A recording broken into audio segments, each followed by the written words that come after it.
All righty, my friends, we are back. I have an amazing, wonderful woman on this next one. Jaymie Perez, all over, everywhere, everything she's doing, absolutely amazing. And you're going to hear a lot about corporate work and everything else that she's doing. So right now, I give you the one and only Jaymie Perez.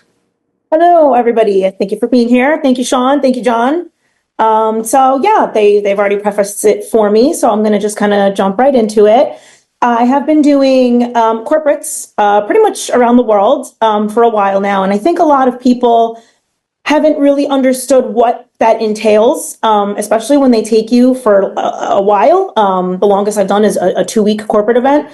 And I think people just think I'm doing like parties or mixers at night, and that's not the case. So I want to just talk about what roles I have done in these corporate events so that if it's something you're interested in doing, you can kind of see what is possibly going to be asked of you so that you can prepare for it and obviously, take the role if you know that you're going to be good for it. So obviously, before the show, you have your travel day, depending on how far you're going. So when I went to Greece, the first day was specifically set just to travel. There was no rehearsals or anything like that. It was just travel because it was a long travel day. So if you go to, I'm from Jersey. So if you go from Jersey to Florida, like you might land in the morning and immediately land and go right into rehearsals or sound check or something like that. So really just depends on the scope of the job. If you're going to go right into work as soon as you land, like I did a couple of weeks ago in Orlando, literally landed, met Kristen, our girl Kristen down in Orlando.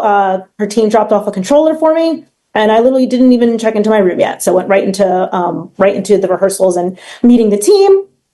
And then depending on how long the event is going to be how many days of rehearsal there are. So I'm going to keep referring to the Greece job because it was the one that was the longest. It was 2 full weeks. So then you go into your rehearsals, and rehearsals are going to be with everybody. So if day one of the conference has, 4 speakers, all 4 of those speakers are going to come in and they're going to run through their entire presentation. And you have to sit there for that. So even if you're only playing their walk-up song and introducing them, you still have to sit there and wait because you can't leave if they're only presenting for 30, 45, or even 60 minutes. Like you just have a table in the back and you go and you sit and wait. So rehearsal days are kind of like, it's almost like being on a set as an actor. You're just kind of like, action and then cut, action, cut. So like they're just reviewing again and again and again, making sure their timing is correct, making sure, their clicker is correct and the lighting is correct. So there's a lot of people within the rehearsals. And for us DJs, honestly, a lot of the rehearsal days and even show days is sitting around waiting, but you still want to make sure that you're getting paid for your time. So the reason I'm saying these things is, you want to be able to charge accordingly. So then those are all of your rehearsal days, and obviously how many days is just depending on the run of show that they give you. Now, during the show, I want to explain some of the things that I have done. So again, you can kind of see what might be asked of you if you're asked to do a corporate event. So during the show, I've been asked to do VOG or Voice of God or housekeeping announcements. So depending on what they're looking for, and the show producer or the CEO is going to tell you what they're hoping to get out of you. VOG sometimes is very you might not even be on stage. It might just be over the microphone, very diplomatic and a very powerful voice, almost godly. Or sometimes they want you actually on the stage. The light is on you. They want you very animated, welcoming people, greeting them, and really just depends what they're looking for there. I've also had to do off-stage interviews with speakers and attendees. So, you're just camera, lights, you might be in front of a step and repeat. You might be in front of really anything that they have available. So that's something you might have to be comfortable with. The other things that I've had to do, probably the scariest, they will do these videos that are on the video walls and, all of the media screens that they have available. And I've had to memorize specific verbiage and hit it on the timing of the video. So you're live. You can't mess up. You have to say the right words. You have to say it with the right inflection, and you have to say it exactly timed. Now, mind you, this is live, so you can't redo it. Other things that I've had to do, things that you would normally expect if you're DJing an expo. or a conference, introducing the speakers or the presenters onto their stage, playing their walk-up music. I've had to do witty banter with the CEO, like they're on stage and I'm on mine. Typically, you're on a separate DJ stage. Witty banter back and forth, scripted. Don't ever speak if you're not supposed to, because everything is very timed out. And then obviously you'll be mixing music in between the speakers and then in between any breaks. So you just have to always be there, be present, be ready. And then at night, it just depends on what their program looks like. You might have an awards dinner to DJ. You might have a mixer or a cocktail party or an actual like reception or gala. Like it's always different. So I think that's the majority of the things that I've had to do. Curious to see if there's anybody else who's had any other type of roles. I would love to know more about that. So feel free to reach out to me and tell me that. But again, I really wanted to make sure that you guys understand some of these rules, and you have to be very comfortable doing these things, because once again, it's very fast. It's live. There's no redos. There's no rewinds. You got to get it on point. And there's a million things happening at once. So you're mixing live, right? You're talking on the microphone to everybody. The show caller is in your ear, or maybe it's the show producer. Maybe they're talking to somebody else and it has nothing to do with you, or maybe they're talking to you. So you have to always be listening and be able to adjust on the fly while doing a million things at once. If they're telling you to switch it in another direction, now realistically, they're not going to do that unless there's some type of panic setting, behind the scenes, that they're going to tell you to say something else, but you still just always need to be listening. And then, of course, there's always the one attendee who wants to talk to you and know your name and where you're from, and is that really your gear, and are you actually really mixing? So there's a lot going on at once. So you just have to be able to really be flexible, think on your feet, and just be able to stay calm and handle a lot of things at once. Jaymie, that's a great topic. And before we bring Sean back in, can you talk a little bit more about that? Because you're going to have my wife, when she was a DJ, obviously there was a level of sexism that comes from this. And you're going to have a lot of people who are asking those questions, but let's face it, they're going to come in with a very sexist attitude that this is complicated stuff, and you're a girl type of thing, but it was horribly insulting. How have you handled that in a professional manner when you're dealing with professional people that shouldn't say or think or whatever, but they do, and now you have to somehow not let this blow up and become this ugly scene? How do you handle it?